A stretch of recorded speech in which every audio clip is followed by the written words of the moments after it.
Saludos, mi nombre es Joaquín León Molina, soy enfermero y documentalista. El 11 de marzo de 2020, la Organización Mundial de la Salud declaró la pandemia de COVID-19.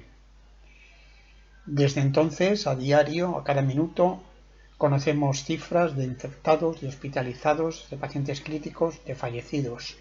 Conocemos a nivel mundial, nacional, regional, local, siempre cifras aproximadas e inestables. Hoy, 27 de septiembre de 2020, ya han pasado 200 días y las cifras, la curva no dan tregua, no cesa. Cuando opinamos o hablamos sobre el tema de la pandemia o sobre cualquier otro tema, sería importante fundamentarse en fuentes bibliográficas y documentales, lo más creíbles, y basadas en la confiabilidad de las fuentes. Por ejemplo, Ariadna nos facilitaría un primer hilo de búsqueda en los autores de todas las épocas y estilos. Muchos de ellos han escrito sobre orígenes, consecuencias y medidas en epidemias y pandemias. Sófocles, Boccaccio, Verne Defoe, Camus, Saramago, Hipócrates, Avicena.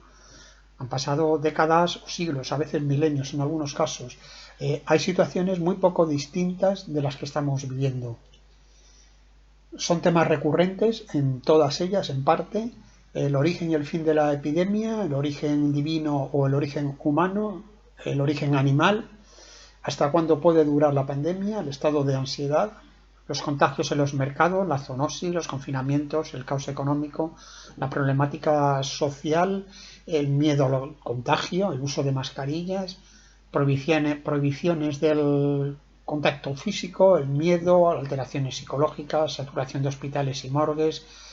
Incluso en mucha literatura cuenta que según la fuente las cifras de contagiados y muertos varían y en muchos casos se acude a las morgues para conocer la realidad.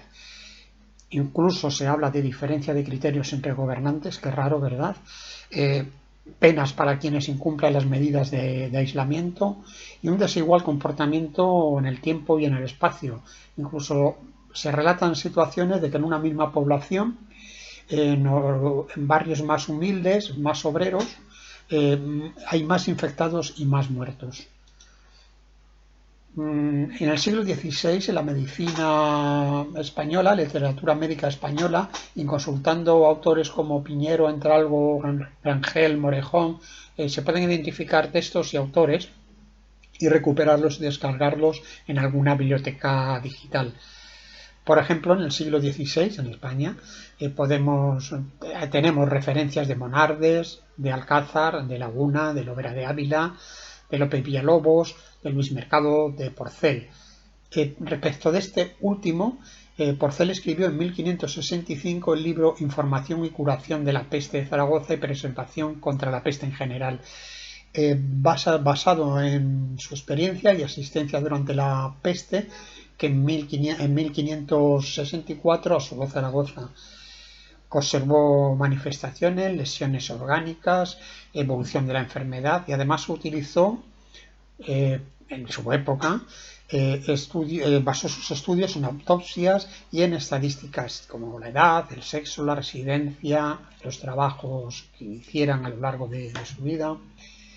Ya en el siglo XX podemos encontrar referencias a la gripe de 1918, la mal llamada gripe española, y disponemos noticias de ello en artículos, en libros, en fotos, en internet.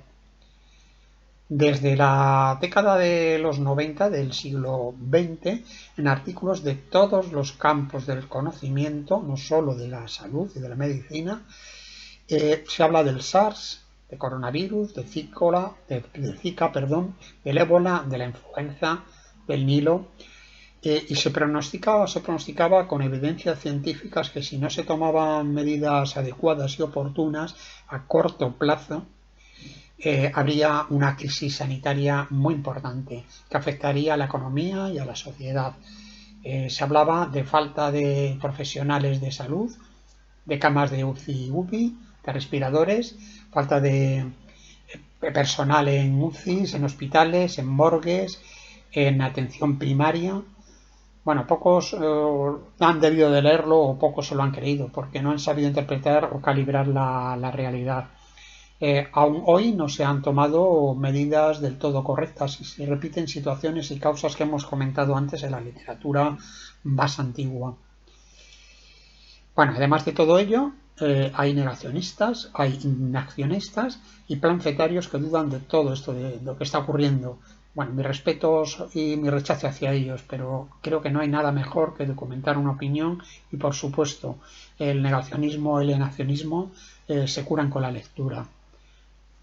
Lo que he compartido hasta ahora con vosotros, gracias por seguirme hasta aquí, ha sido realmente una excusa para pediros 3 favores: que os pongáis mascarillas, que os lavéis las manos en el sentido más higiénico de la palabra y que guardéis la distancia física.